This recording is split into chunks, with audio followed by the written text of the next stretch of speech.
এ নিয়ে কথা বলবো যে আসলে আল্লাহ তাআলার সৃষ্টিকে আমরা অনেকেই কিন্তু অনেকভাবে ভুল প্রমাণ করতে চাই। কেউ আসলে আল্লাহ তাআলার বিপক্ষে কথা বলি না, সেটা ঠিক আছে।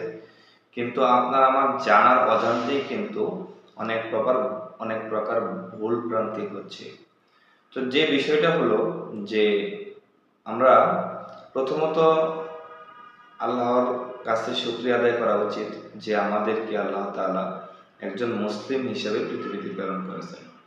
দ্বিতীয়ত, আপনি আমি সুস্থ আছি তার জন্য কিন্তু আল্লাহ তাআলার কাছে আমরা কৃতজ্ঞতা বা শুকরিয়া আদায় করা উচিত, আলহামদুলিল্লাহ। তো দেখেন, যখন একটা মানুষ অসুস্থ হয় তখন কিন্তু আসলে বোঝা যায় যে উনি সুস্থ থাকাকালীন কতটুকু ভালো ছিল। দ্বিতীয়ত, আমরা অনেকেই বলি আল্লাহ তাআলা এটা এভাবে না করলে এভাবে করলে ভালো হতো। আমি কিন্তু বলতেছি, আমি কিন্তু আল্লাহর চাইতে বেশি বুঝতেছি এরকম একটা কথা বলতেছি, বা এই কাজটা এভাবে করলে ভালো হতো, এই কাজটা এভাবে করলে ভালো হতো। তো এগুলো থেকে আসলে বেঁচে থাকতে হবে আমাদের কিন্তু না চাইতেও অনেক পাপ হচ্ছে, সেটা আমরা কি পাপই মনে করতেছি না। যেমন একটা উদাহরণ সিম্পল দিই, যে আপনি যদি মনে করেন, অনেকেই মনে করে বা ওরকম একটা গল্প আছে, তো মনে পড়ে গেল তাহলে বলি। যেমন ধরেন, আপনি একটা বট গাছের নিচে বিশ্রাম করতেছেন, সেটা অনেকেই জানেন, যদিও তারপরে প্রসঙ্গে বলতেছি। তো সেখানে আপনার একজন বিশ্রাম করতেছে, তো ওই ব্যক্তি বা ওই লোক ভাবতেছে যে আল্লাহ তাআলা কিসের জন্য এত বড় একটা বট গাছ তৈরি করলো, কিন্তু বট গাছের ফল অনেক ছোট, কিন্তু এটা তো অনেক বড় হইতে পারতো, তাই না?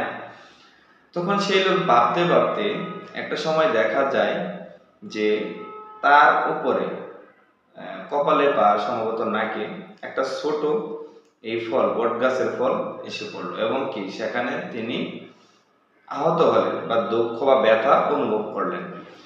তখন ওই লোকটা, তখন তার মাথায় ব্রেন আসলো যে আজকে যদি এখানে একটা বড় ফল থাকতো তাহলে এখানে তার অস্তিত্ব থাকতো না। এক কথায়, যদি একটা মোটামুটি পর্যায়ে, যেমন ধরেন কাঁঠাল বা তাল, বা তালের চেয়ে তার একটু বড়, এরকম যদি কোনো কিছু হইতো তাহলে তো ওর মুখ একদম বিশ্রী হয়ে যেত, বা একদম ধ্বংস হয়ে যেত বা ধ্বংসত্বে পরিণত হইতো।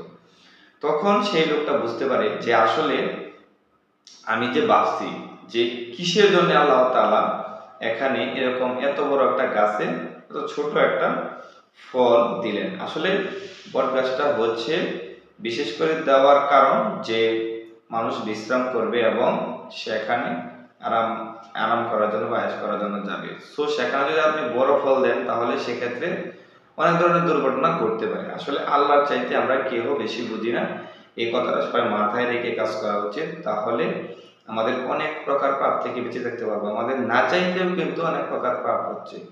আল্লাহ তাআলা সবাইকে বোঝার তৌফিক দান করুক, আমিন।